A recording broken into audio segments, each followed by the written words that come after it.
আলী ইবনে আবু তালেব রাদিয়াল্লাহু আনহু আজমাইন তিনি একটা কথা প্রায় সময় বলতেন যে যেই লোকের কথা বেশি সেই লোকের গুনাহ হয় বেশি, আর যেই লোকের গুনাহ হয় বেশি তার জাহান্নামে যাওয়ার সম্ভাবনাটাও বেশি।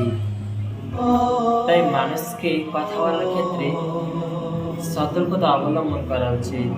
আমাদেরকে আমাদের জিহ্বাকে নিয়ন্ত্রণ করা উচিত।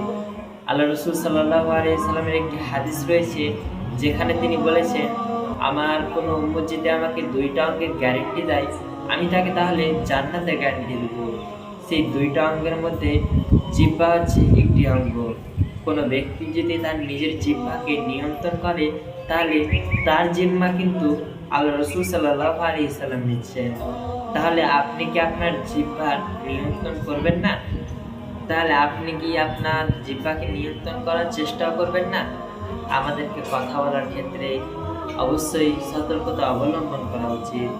মানুষ বেশিরভাগ গুনাহ করে কিন্তু এই জিহ্বার দ্বারাই। ওই জন্যই আল্লাহ রাসূল বলেছেন, কোনো উম্মত যদি আমাকে ২টা অঙ্গের গ্যারান্টি দেয়, আমি তাকে জান্নাতের গ্যারান্টি দেব। তাহলে আমাদেরকে সবসময় জিহ্বা এবং লজ্জাস্থানের হেফাজত করা উচিত। কথা বলার ক্ষেত্রেও সতর্কতা অবলম্বন করা উচিত।